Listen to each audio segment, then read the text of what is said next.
Okay. Hello. I'm happy that you stayed. My name is AnnetteThurow, and I would like to talk about one of the projects that try to make OpenStreetMap data usable for blind or visually impaired persons. And as you can see here, this is a photo of a mapping party with 2 blind users. And we went to Marburg and we tried to find the point of interest, the tactile model of this Elisabethkirche, and we found it. Okay, this is my agenda today. While you're looking at it, I would like to pass around some things I brought to you today.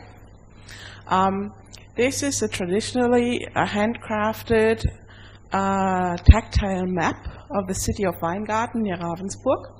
I just give it to you to pass it around, and I want it back afterwards, okay?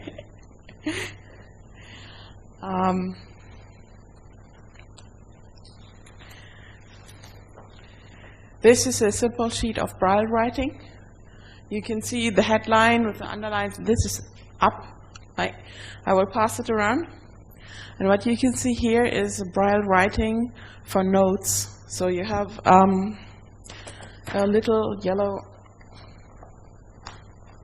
stitch to write with.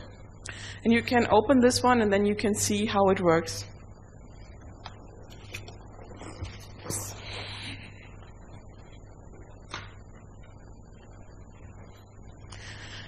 And there are some test printouts done with a laser cutter, which shall show how to make braille writing visible for future tactile maps.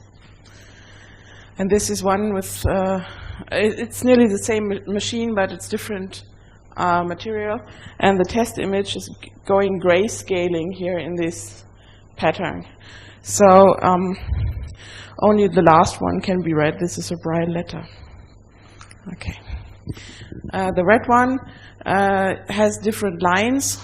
I want the lines to be like for streets, for railways, to see what you can use. Okay. Today I want to talk about a project that is very ordinary for sighted persons, but not for blind persons. All we want is just a map on the internet. There are many, many internet websites that show maps, of course. But not a single one of them is usable by blind or visually impaired users.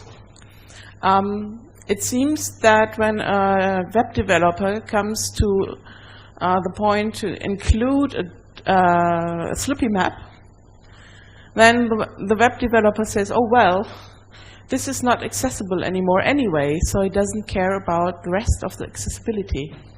So as soon as you have a Slippy map on your website, then the text is not readable anymore. It goes into Flash, JavaScript. So not even the text part of the routing is usable for the blind users. But they need routing, of course. The user group are blind travelers. User group are pupils, like in geographic lessons. And of course, the users are ordinary persons sitting behind a computer, want to share information about geodata with a sighted person, so we include a Slippy map as well. And the working title of this project is Look and Listen Map. Well, what are the use cases on geodata? As you know, what are you doing with geodata? You want to get an overview of an area. That's when you open a map at a large zoom level. That's like a whole city or even a whole country. You want to find landmarks. That is what you're doing with your eyes. You are identifying objects in the map that are highlighted in any way, like large cities with a red marking on a map. You get to know relative positions on a map, like you can say this city is close to this city and it's in the west of the other one. when you're using maps, you want to prepare a route, and you want to share information with somebody else. Also, you take a pen and mark your objects on the map for later referral. That's also a use case. So now if you rethink all these topics for blind persons, you get into trouble because it's not really easy to do. If you want to get an overview of a map of a larger area, you have to put all this in text.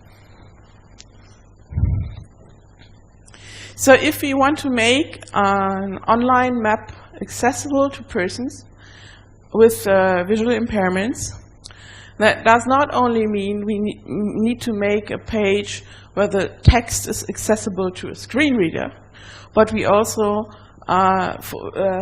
need to change the structure to have real accessibility. Like often you read, if you read or hear about web accessibility, it tells you try your page with a screen reader, and if it works, it's okay. But that's not the case.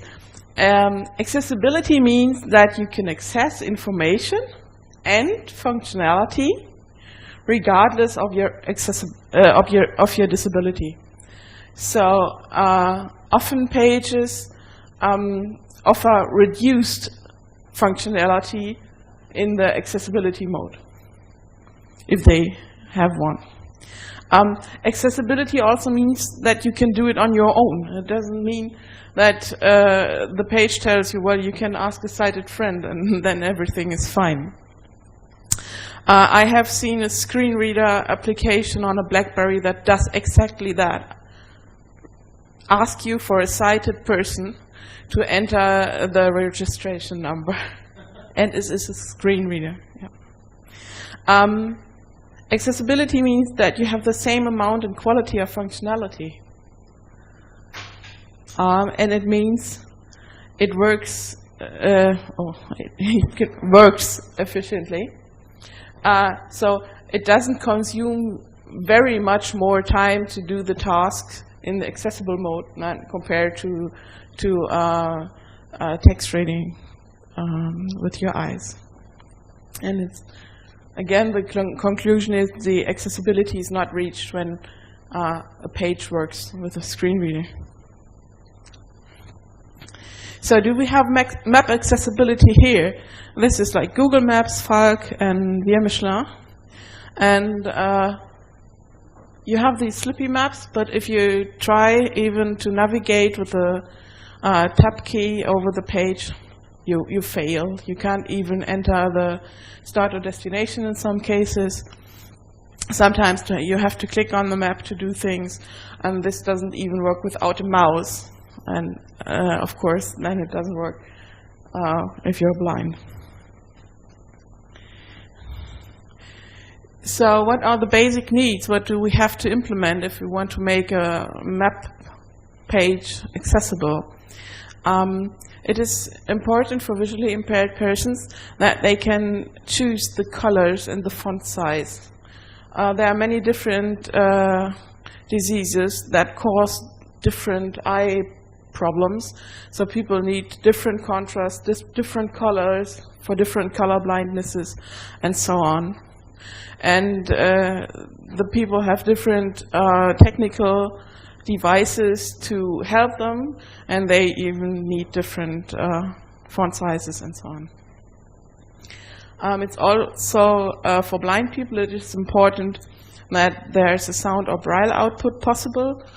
They usually have screen readers, and if they can read braille, they have braille keyboard outputs. So usually it is okay if you have a well-formatted text output to solve these needs. Then again, it is important to have your language settings correct in the meta text, so the screen reader will read in the right language. You need a well-structured website navigation. Like, it's very annoying if your screen reader starts to read the frames again and again and you're not in the interesting frame.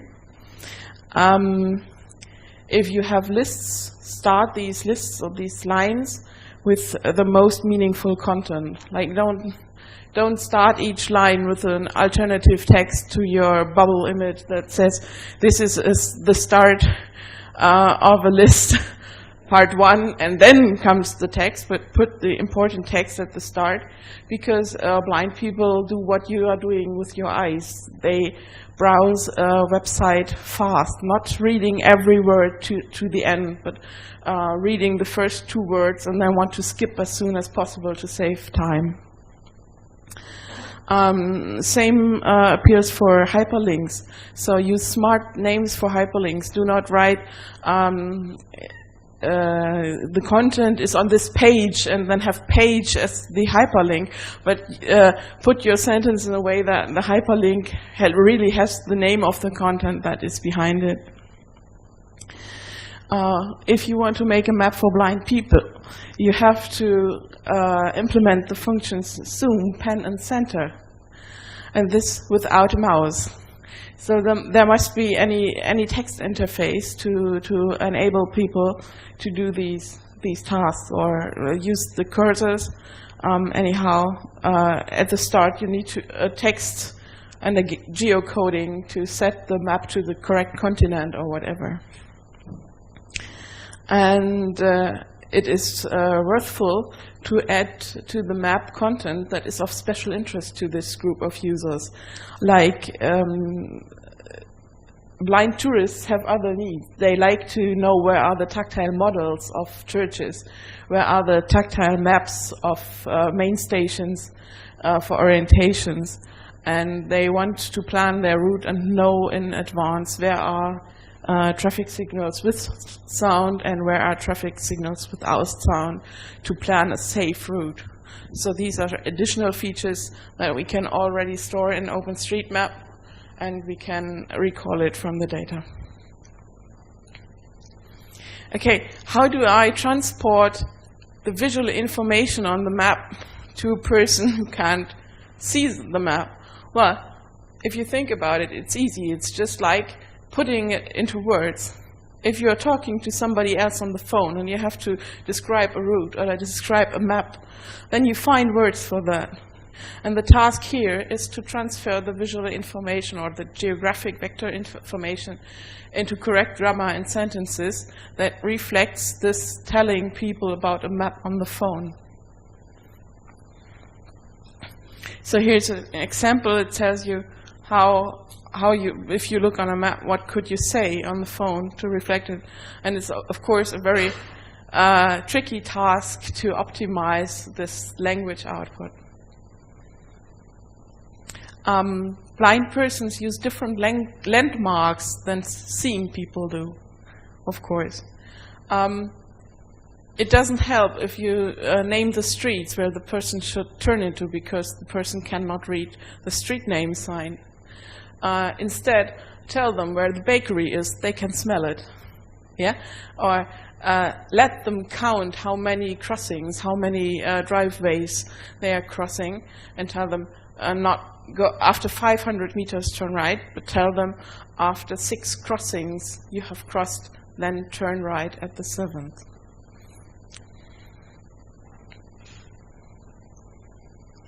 How much information should we give? On one hand, of course, screen readers are very time-consuming. If you need to listen to a text that is on a web page, that always takes longer than if you read it with your eyes. Blind users tend to speed up their screen readers. I have talked to persons who speed up their screen readers to 170% of the ordinary speech speed.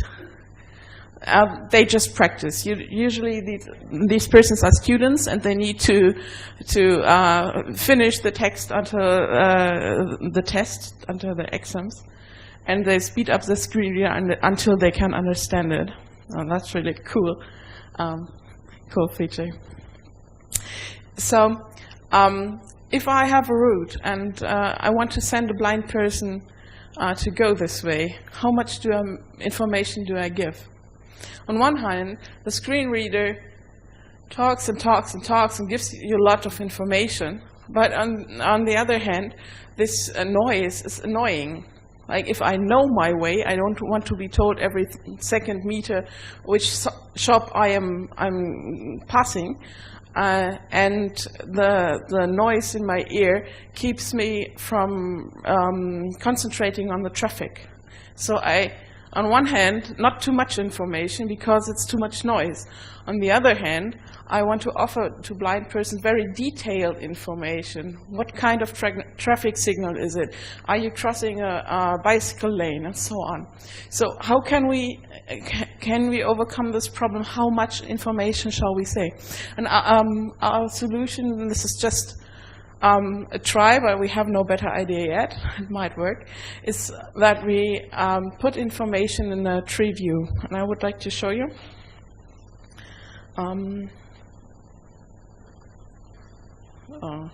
How can I get to the other file?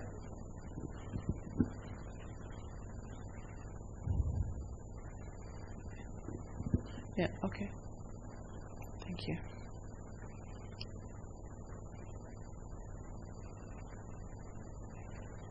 So this here is my route example. It's a route from the Hanover main station to Ägidientorplatz. That's not that far. And I offer two navigation buttons. One says, give me the next information of the same hierarchy level. So I have a level 1 headline. This says route Hanover. And then the person can decide, do I want information that goes deeper into detail, or do I just want to have the information that's on the same level but for the next step? So this is more detailed. This is only the route.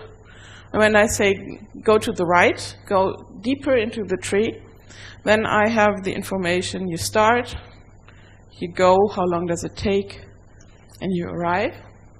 And if you know this area well and you're just going there every day, then this is enough for you. But if you need to know more, then you can go deeper into detail, and the route is split up. And you have the information about each point of decision. So everywhere you have to turn, you get an additional information. You can go deeper here. And now it tells you even the points of interest where you do not have to turn, but that you're only passing by. And you say, see, you're going straight on here, but you get the information what the name of the place and the name of the street is. Then you can ask for even more. And we go into really neat details. Like, is there tactile paving you can use with your white cane to find the route over the place?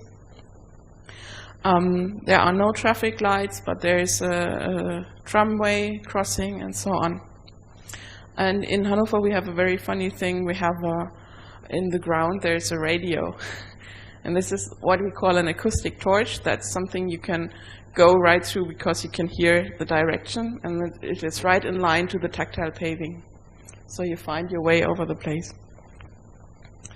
Okay, this is just an idea how you could realize that the user can decide with just two buttons, give me more information or just give me the next information on my way. I don't want to be disturbed.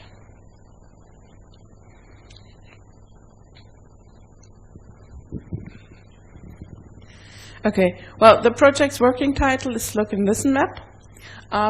It was submitted to a contest of the Wikimedia Germany in 2010. It was the Wissenswert contest. It was about ideas on open data and open knowledge. And we are one of the winners. So we got some money from that.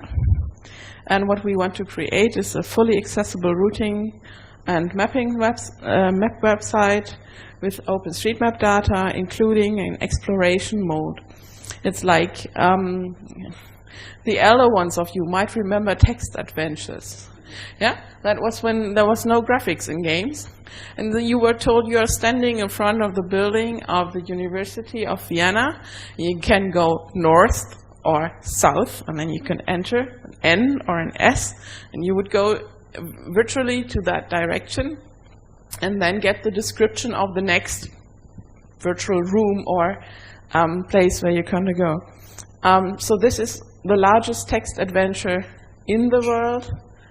The largest text adventure is the world. This is how the exploration mode shall feel. So you start off, for instance, at a train station or other public transportation arrival, and from there you can explore the city by going through it with your cursor keys. And you get the descriptions to prepare a route or to get to know your vacation destination in advance. So what is the status of the Look and Listen Map project? The project plan is done. It has 550 identified tasks. And we have a programmer, we have a student who has already worked on topics about linguistics for user interfaces with blind persons. What we need is more money, because the over 3,000 euros from the prize from Wikimedia, unfortunately, are not enough to realize the whole project. That's about far less than half of it. So we need more sponsors. The features of the Look and Listen Map will be, it shall run on any device with a browser, so it's a web application, of course. And it shall be tested as well with mobile devices. We are working on OpenStreetMap, so we're not planning to do any German or single language project.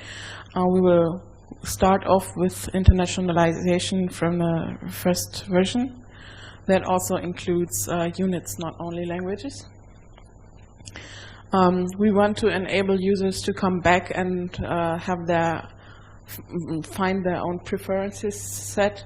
So a visually impaired person will have other settings in this than a blind person, and we want to offer the users that they store, log in, and come back and find their favorite locations, favorite places, and favorite settings.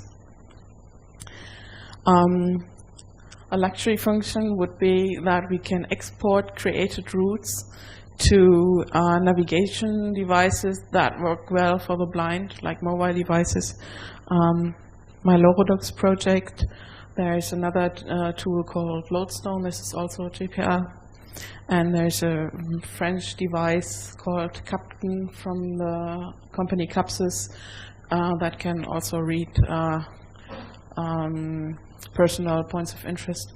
And it is very famous among blind users because it is without a display. It has 3 buttons and was planned to be used for bikers, but the blind persons adopted it. So this would be nice if we could export routes to these devices. We want to include a visual map so that the blind person can share information with a sighted person. And I have already told you about the text adventure mode, about the take a walk mode for free map exploration.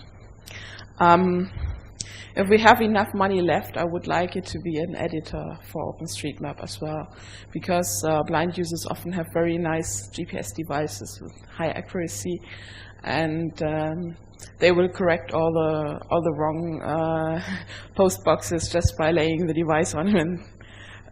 Once they found them when they are 10 meters inaccurate. So. Future ideas about this project, what else could we add? It would be nice to have the public transportation in the routing, of course. We could use the exploration interface to find a start location, and from there we can add a shop and sell tactile maps, and that's why I gave this tactile map around, so you have an idea what it is all about. We could offer just the download of 3D data, so everybody could produce these tactile maps oneself, or link to a shop to order directly. When you have such a tactile map, you usually have not enough room for large object naming. So the standard, as you find in this map as well, is that you are using abbreviations or numbers for points of interest, and then you need to create a legend that tells you this abbreviation or this point of interest number is this object with a large text. Okay, and a rendezvous functionality, if you have this as a server solution, you could offer that to users with GPS on their mobile devices, get 2 routes to find the perfect meeting point. Okay, a project that is connected to this Look and Listen map is HubToRender. HubToRender is the project that wants to produce these tactile maps with OSM data. You have this handcrafted map passed around. This is done by somebody handcrafting, like taking some glue and some material and putting the streets on it, and then you take this kind of foil and it's heated and you make 200 or 300 instances of this. This is the traditional way of doing it. We can do better because we don't need to produce lots of maps of one city. We can produce a map of any village in the world, and we have OpenStreetMap data there. So this is much more flexible, and for a smaller number of produced items per location. It is already easy to change the writing from Latin letters to Braille letters. This is not a problem. The next task, what we should do is decide what is on the map and what is not on the map. We need to choose a 3D texture style, like how should wood feel like Lego bricks, like this is common for forest, or streets should be deep and flat so you can read the Braille writing on it easily, and we have to decide, do we want to represent buildings or not? We need to create the STL data format. That's a common format for machines to produce 3D objects. And yeah, the legend needs to be created. So this is an extra paper, embossed paper, for example, that you need to deliver with the tactile map. Okay, you already got the map because I don't have a document camera here. Okay, there's a third project that's called Robotics. Robotics was developed by bachelor student. It is a graphic-free navigation for a mobile device with Java ME. There are many mobile devices from Nokia that work fine with a screen reader and can be used with Robotics, and they are pretty common among blind users. Already implemented is a kind of geocaching mode, so you get the distance and the direction to your point of interest, and you are guided there with text information or with a vibration mode. So if you walk along and it vibrates long and short, then the object is left of you. Your destination is left of you. And if it vibrates short and long, then the object is right of you. And this is how you can be guided without holding the device in your hand, just having it in your pocket, because the blind persons have the white cane in one hand and the dog in the other hand, and they don't want to carry a mobile phone in front of the third hand. Okay, what's to do next? There's minor bug fixing needed. We want to implement a routing algorithm, And at the moment it's not OSM binary file format, but I guess it would be sensible to switch to it. So we need team members, we need developers who want to join this project. For all 3 projects, we need support. I think they're pretty cool. They are 3D. They are augmented reality, because as soon as you can see, everything is augmented reality that describes what would be seen by others. We have well-proof requirements. We have a large community of blind persons who have talked to us and have told us what requirements they have. So this is no guessing what the target group might need. We have small tasks and large tasks, from bachelor degree work to just an afternoon of coding. We need sponsors, then we can realize the large projects. And of course, it would be welcome if existing OpenStreetMap projects would just cooperate with us and make their programs, their modules, their devices accessible. We can give you the information how to make it accessible. Okay, and this is all these projects are really needed by the persons. In Germany, we have the situation that some of the blind users get very expensive devices if they can prove they need them. But in the third world, we need to offer solutions for cheap mobile phones. And this is really a thing where you can say you did even something for charity if you want to join. So yeah, you would be very welcome in the project. Okay, here are the contact addresses. We have, of course, lots of wiki pages. You can subscribe to the mailing lists. The English mailing list is about all accessibility topics, not only blind, also including wheelchair topics and so on. The German list, Blindennavigation, is about the blind needs in special. You can contact me with my email address, and we have the chance to collect donations. The Foskis offers a donation page on the homepage, so if you want to donate, that would be nice. So if you have any questions.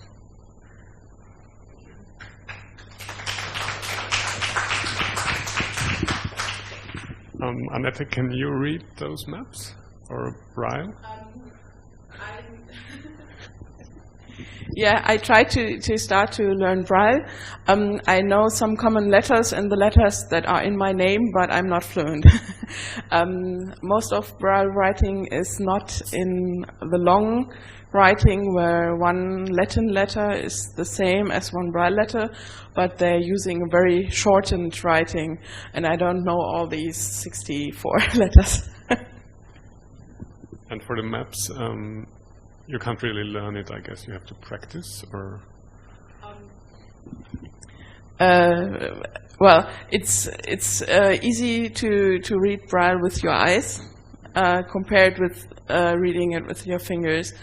For the maps, we need to define how shall forest feel, which is the texture for water and so on. Reading the maps needs some practice. Yeah. Many people say it's easier for persons who became blind after they have learned to read maps with their eyes. But that's not everybody says it like this. There are persons born blind who are very, very eager on working with maps, and there are others who are just not interested. Are there other questions for Annette? Yeah. I know your presentation is about, my name is Robert Bauer, University of Minnesota, United States. I know your presentation is about blind people, but are there other ways that we can make our maps more accessible for people with disabilities or special needs? Actually, there are different disabilities that have different needs. If you have wheelchair users, you're doing best if you enter steps information, elevator information into the map. And as you can see in Wheelmap or in the Rollstuhl routing project, this information is already presented on some web pages. Deaf people usually have no problems with reading paper or web maps, so that's not a major topic. We have these special needs for blind people. It would help if all the Slippy maps would have just been tested with a screen reader. It's not that hard. You can download a free screen reader for Linux. It's called Orca, and you can just close your eyes and then see how far you come. So this is the first test. There are many pages about web accessibility and how to realize it. There are test pages where you can figure out how many points your website would get if you pass or pass not the test. So these are things you can do to approach more accessibility in an easy way. And everybody, please map these tags that are important, like tactile paving on the ground. You can see it here in Vienna, and in the train stations you have these lines on the ground you can feel with a white cane. And add the information if traffic signals have sound or not in your area, in your pet area. Other questions? Yeah.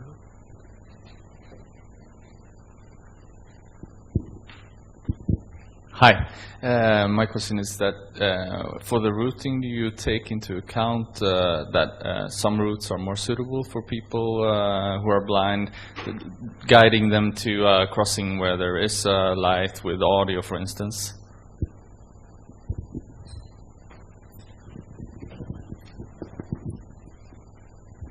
Yes, you can almost take an ordinary routing algorithm, and while for cars you have the fastest and the shortest way, for blind persons walking, you would assume that all the ways take the same time because the walking speed doesn't change.